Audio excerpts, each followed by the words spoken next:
Hey guys, good morning. This is Monica and you're watching my channel Asijanis Matrix. आज की video में मैं आपके सामने लेके आई हूँ IELTS रीडिंग का मॉड्यूल जो कि है true, false and not given. So first I'll give you the strategy of solving these kind of questions. Then I'll share some tips and tricks related to these questions. देखिए true false and not given questions these are the most easy and scoring true, but एक confusion की वजह से देखिए true का answer students फिर भी बहुत इजीली जज कर लेते हैं कि अगर आपको कीवर्ड पैसेज में मिल जाता है answer will be true. Problem कहाँ पे आती है स्टूडेंट्स को? फॉल्स में एंड नॉट गिवन में. तो इस वीडियो के बाद आई होप आपके सारे डाउट्स क्लियर हो जाएंगे. वीडियो में प्लीज एंड तक बने रहिएगा, अच्छे से देखिएगा वीडियो को. और अगर आपको मेरी वीडियो अच्छी लगे तो वीडियो को सब्सक्राइब शेयर जरूर कीजिएगा. So let's do that.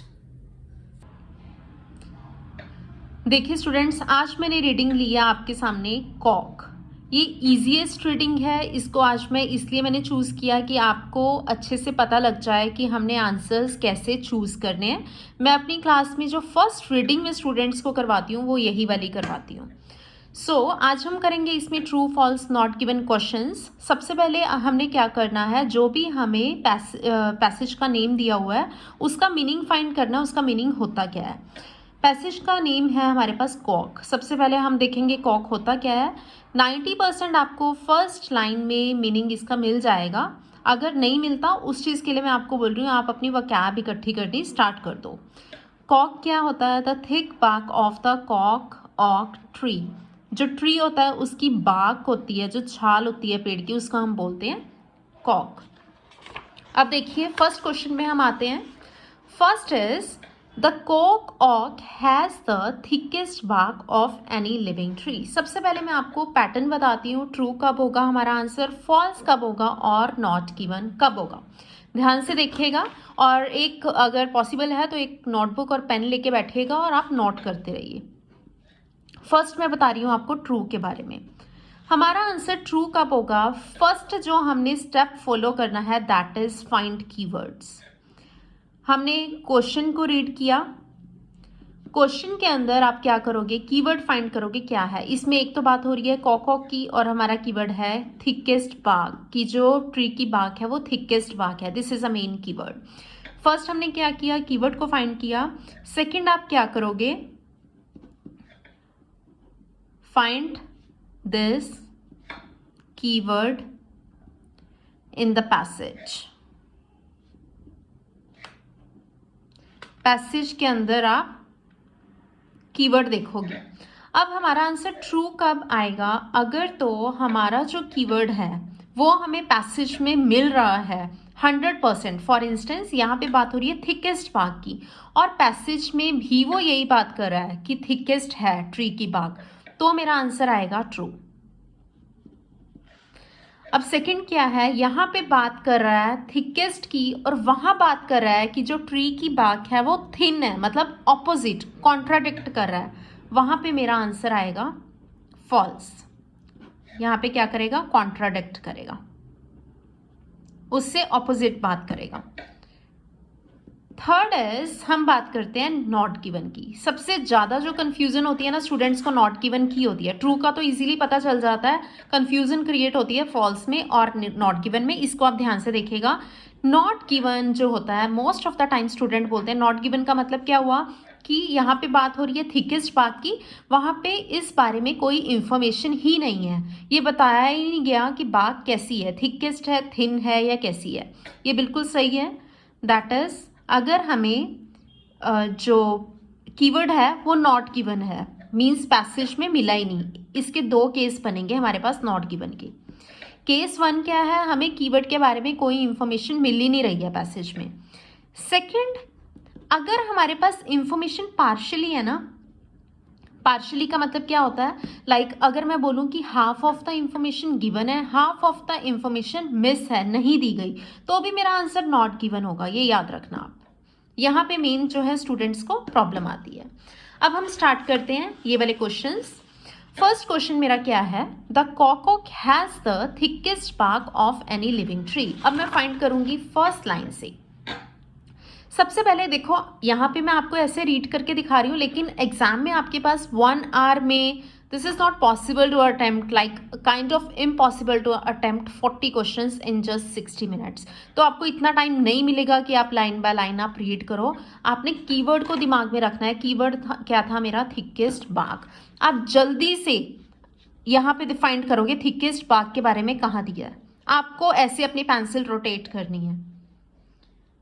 Thickest bark, यहाँ पे देखिए ट्री के बारे में हमें ये इंफॉर्मेशन दी है. Its bark grows up to 20 centimetre in thickness. कितनी सेंटीमीटर वो ग्रो करती है? कहाँ तक करती है? 20 सेंटीमीटर तक, है ना. बट उसने हमें ये नहीं बोला कि जो ट्री की बार्क है वो थिकेस्ट बार्क है. यहाँ पे देखिए इस बारे में कोई भी बात नहीं की. आगे उसके डेवलपमेंट की बात स्टार्ट हो चुकी है यहाँ पे. तो मेरा आंसर क्या आएगा? Not given. अब देखिए आंसर क्यों आया नॉट गिवन? क्योंकि मुझे ये वाला कीवर्ड की ट्री की बार्क जो है वो थिकेस्ट है, ये कीवर्ड मिला ही नहीं है वहाँ पे. That's why answer would B not given. Second question क्या है मेरा?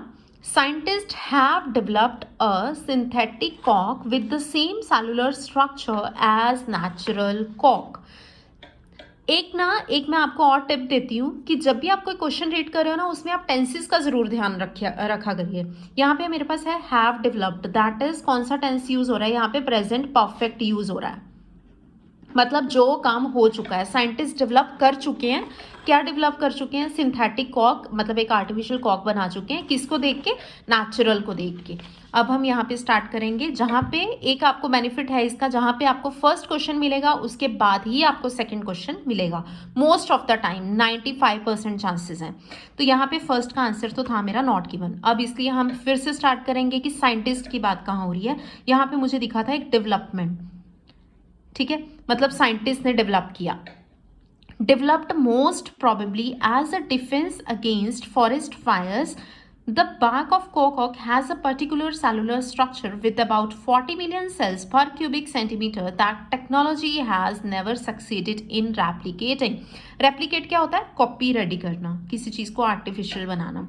तो यहाँ पे क्या है, जो साइंटिस्ट ने एक मेथड जो यूज़ किया था, that technology has never succeeded, मतलब वो सक्सीड नहीं हुए. यहाँ पे क्या बोल रहा था कि वो डेवलप कर चुके हैं, दैट इज़ वो सक्सीड हो चुके हैं. अब यहाँ पे मेरा कौन सा रूल, यहाँ पे क्या बात हो रही है? कॉन्ट्राडिक्ट कर रहा है. यहाँ बोल रहा है डेवलप कर चुके हैं, वहाँ बोल रहा है कि वो सक्सीड नहीं हुए. तो मेरा आंसर क्या आएगा यहाँ पे? फॉल्स. थर्ड है इंडिविजुअल कॉक ऑफ ट्रीज मस्ट का मतलब क्या होता है? श्योर, पक्का. मस्ट बी लेफ्ट फॉर, उनको कितने टाइम के लिए रखा जाना चाहिए? 25 years between the first and second harvest. अब यहाँ पे बात हो रही है फर्स्ट और सेकेंड हार्वेस्ट की बात कर रहा है, उनके गैप की बात कर रहा है. अब हम सबसे पहले देखेंगे फर्स्ट और सेकेंड हार्वेस्ट की बात कहाँ हो रही है. बस अपना मेन कीवर्ड आपने हार्वेस्ट पे ध्यान देना. This is thin poor soil putting down the deep roots in search. Pogral Argento region meets all these requirements, which explains why by the early 20th century, this region became the world's largest producer of cork production around the world. Most cork forest this, many of the time business and needed trade self. Cork production is above the exercise in patience from the planting of a cork sapling is the first harvest. देखिए ध्यान से, यहाँ पे मिल गया हमें. अब यहाँ आप ध्यान से देखिएगा, यहाँ पे बात हो रही है बिटवीन द, मतलब वो गैप की बात कर रहा है. किसके गैप की? फर्स्ट एंड सेकेंड हार्वेस्ट की.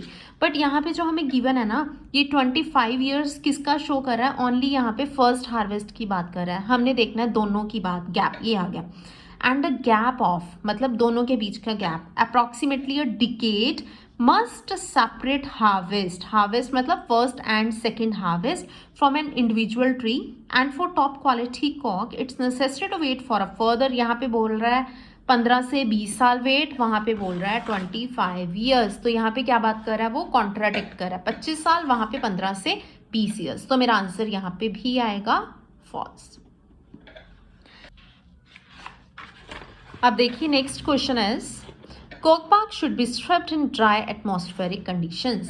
तो हम यहाँ पे फाइंड करना स्टार्ट करेंगे. इसके बाद you even have to wait for the right kind of summer day to harvest cork. If the bark is stripped, यहाँ पे बात हो रही है स्ट्रिप्ड की।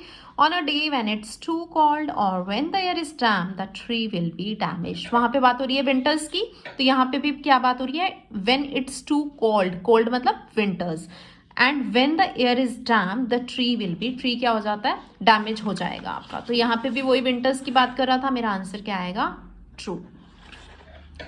Next is only one way. यहाँ पे एक टिप आपको और बताऊंगी, जब भी अपने पास ऐसे कीवर्ड्स होते हैं, only, one, may, might, would, ऐसे वाले, मैनी, मच, अगर आपके पास ये वाले कीवर्ड्स होंगे ना, सबसे पहले आपने इसको सर्कल करना है, ये आपके आंसर्स को टोटली चेंज कर देते हैं।